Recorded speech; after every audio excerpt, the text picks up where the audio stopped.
ازيكم يا حلوين واهلا بيكم في قناة ماي هاوس. لو اول مرة تشوفيني ما تنسيش لايك وشير وسبسكرايب. انا جبت الكفر دوت. ده كفر انا جايباه للمطبخ مش للغرفة بتاعة الاولاد، يعني انا جبته للمطبخ. انا كان حرفيا كل ما اجي اسأل عليه الاقيه يقول لي اللي هو اسمه ايه، اللي هو اسمه الجوستو ده، الماركة دي بس مش عارفة هي هتجيلكوا بالمشقة دي، الجوستو كاربت. المهم انا كنت كل ما اسال عليه الاقيه بستميات كده وارقام غريبه. تخيلوا كده وقولوا انا جبته بكام، يعني تخيلوا. فعلا فعلا مفيش فرق. هو يعتبر انا جايباه فرز تاني، فعلا هو فرز تاني. فرز تاني بقى جبته بكام؟ دي مفاجأة بقى. المهم انا جبت ده للمطبخ. طبعا اللي متابع معايا المطبخ هو انا مش بطلع المطبخ قوي، لان ده لانه عايز يتوضب توضيب جامد يعني. بس انا قلت اجيبه لون الحيطه يعني. مش عارفه، حسيته هو والسجاده بتاعه الاولاد لون واحد. بصوا ايه رايكم؟ قولوا لي باين ان هو فرز تاني ولا حاجه. مفيهوش اي غلطه، فعلا مفيهوش اي غلطه، مفيش اي حاجه خالص. بصوا اهو، مش اي حاجه خالص. إيه، انا كمان يعني فرشته كمان وجربته، يعني عشان ايه اكون صادقه يعني معاكم. بصوا اللي هي من ورا بتبقى عامله كده. بصراحه حلو، عجبني. ويعني بفكر ان انا اجيب كمان الارضيات بره في الليفنج والريسبشن كده، اجيب منه. قولوا لي ايه رايكم بجد، والله حلو ولا لا؟ ممكن كنت اقول لكم بقى ان هو فرز اول وب 600 وبتاع، بس انا قلت للي عايز يستفيد ده يا جماعه ب 250. اه والله العظيم فعلا ب 250. انا جبته ب 250 فرز تاني، مفيهوش اي حاجه خالص. تمام. طيب جبت ايه كمان؟ بس دي مش عارفه بقى بصراحه خامتها. هي دي رسمه البيجامه دي انا جبتها. بيجامه برضو انا بتمشى كده. طبعا الاسعار دي مش عارفه بقى، سبحان الله هي بتيجي في سكتي كده. دي الرسمه بتاعتها. هو انا كان نفسي اجيب اللون الاسود، بس بصراحه ما لقيتش، لان طبعا هي كان نازل عليها زي عرض. كان نفسي اجيب الاسود، او انا بصراحه عندي الوان كتير، عندي بينك وعندي الالوان الموفات والحاجات الهاديه. بس انا بقى جبت لون مش متوقعه بصراحه. انا جبت اللون المطرقع ده، مش عارفه هو مستردة او اصفر، مش تسموه زي ما تسموه بقى، مش عارفه ايه. بس يعني هي مش اللي هي فيكتوريا، بس يعني هي تقريبا التقليد بتاعتها، بس هي عامه مش بتحرر يعني. انا لسه على بستيشن يعني. اهي ده الشكل بتاعها.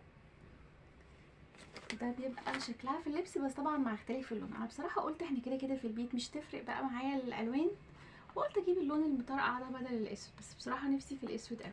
تمام. يعني اه بما ان بقى المطبخ، فلاقيلي الصغنن ده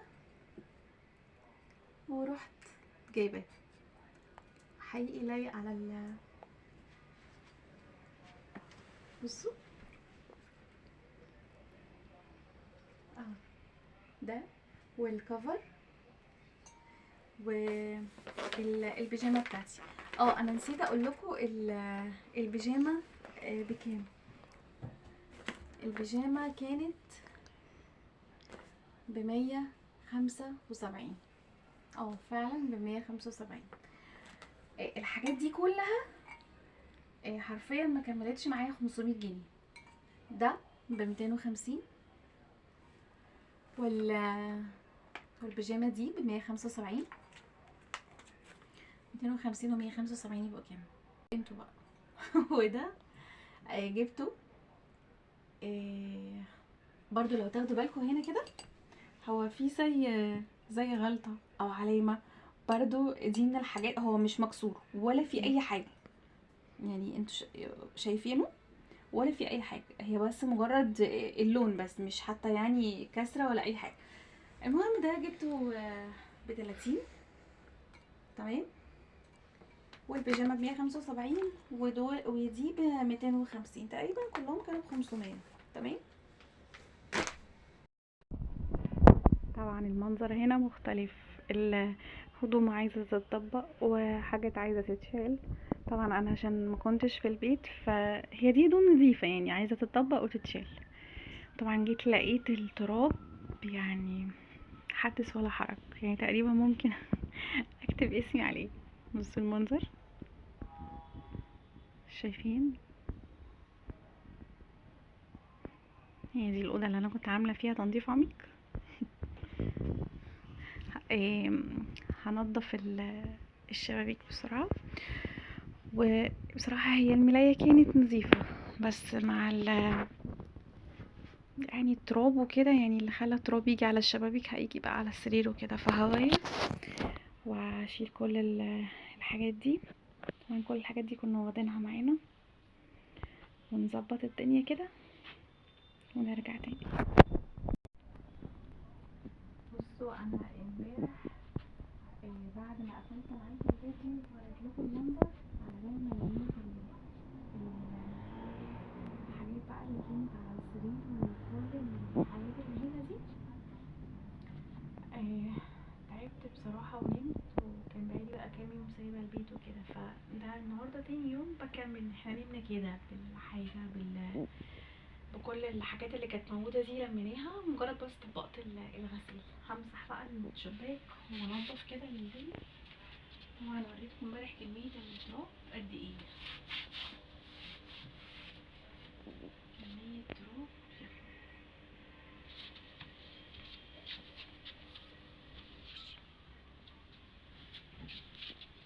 كمية تراب رهيبة.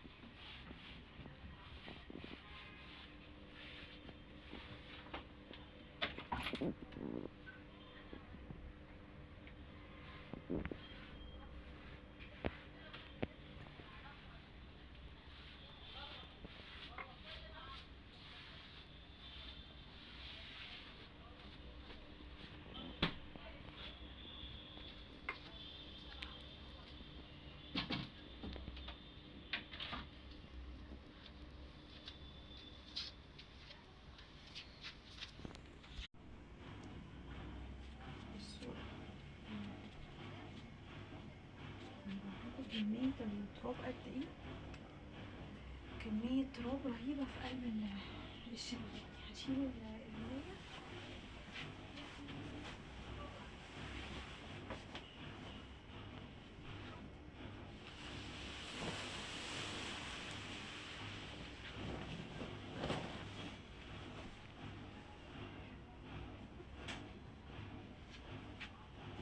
نحط الملاية دي،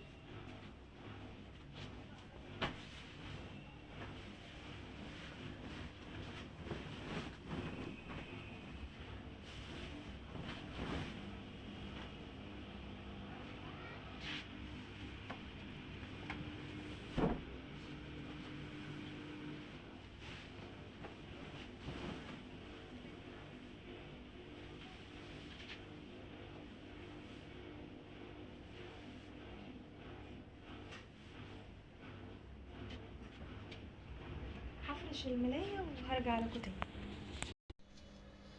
هركب دي بتاعت الأنبوبة. تقريبا هي تعبت معايا، دايما على طول بغسلها الشباك بيدخل عليها طاقة.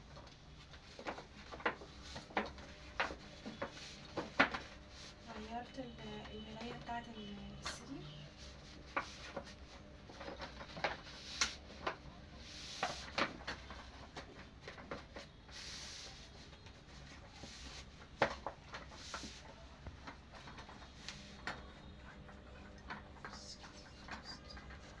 امسح الكومود دوت. مش عارفة بقى الكومود باين عندكم ولا لأ.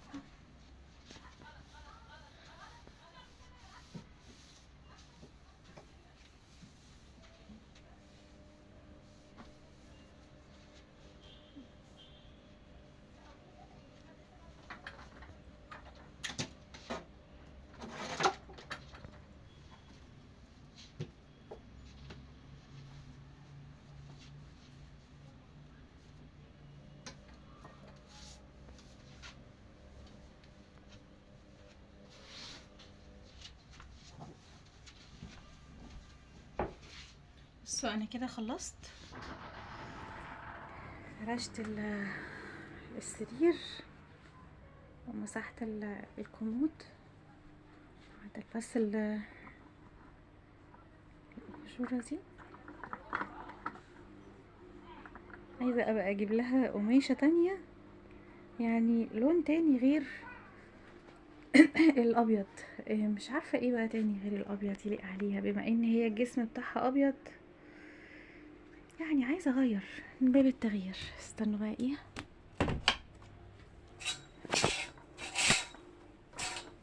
شت كده الستاير. بصوا اهو، انا كده خلصت، نضفت السرير وعملت البتاع. ايه رأيكم؟ بسرعة بسرعة خلصت. فاضل بس اعمل السجادة بالمكنسة بسرعة. هي ما فيهاش حاجة يعني، حاجات بسيطة قوي. هعمل بالمكنسة، هكنسها واظبط الدنيا كده بسرعة.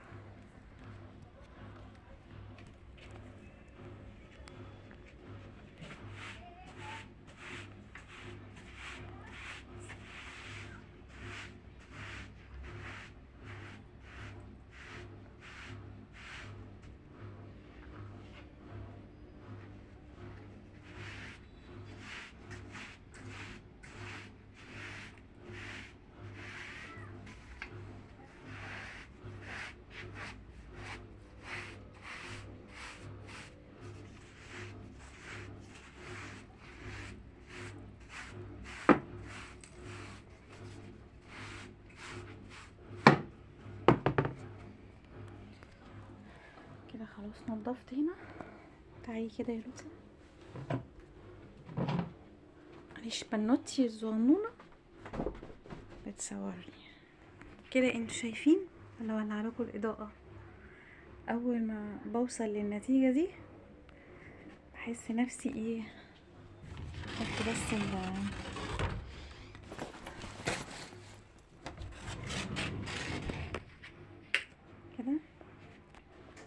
هاتني بس دي، انا كنست الارض.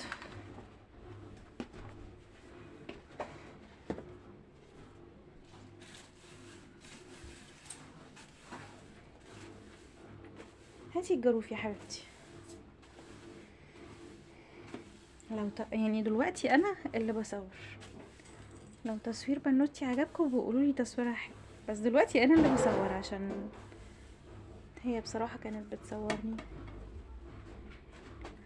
هلم ده بسرعة بسرعة كده.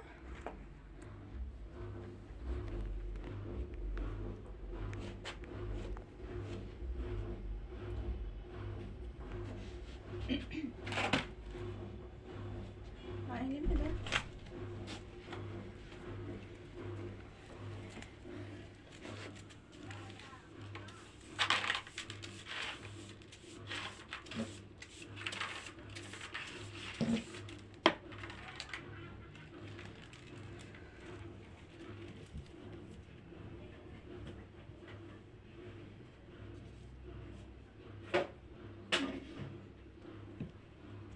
بصوا كده خلاص، كده هنبقى خلصنا. هعدل بقى السكينة دي معاكم. ايه رأيكم كده؟ اشيل بقى الكرسي ده، خدي يا قطتي الكرسي ده. كده خلصت. ايه رأيكم بقى؟ مفيهاش اي حاجة. هي اصلا الأوضة انتوا عارفين يعني الأوضة صغيرة الحمد لله، ما فيهاش كركبة ولا فيها حاجة. ومعلش لو صوتي مش طالع، بس انا والله يعني كنت تعبانة بقالي فترة طويلة كده، فمعلش لو صوتي مش طالع معاكم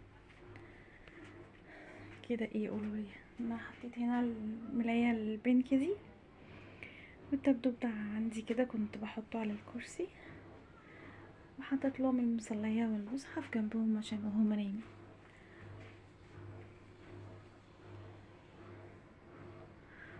متنسوش لايك وشير وسبسكرايب ودعوة حلوة منكم كده من قلبكم، وادعولي كتير يعني، يا ريت اتمنى تدعولي والله. وباي باي.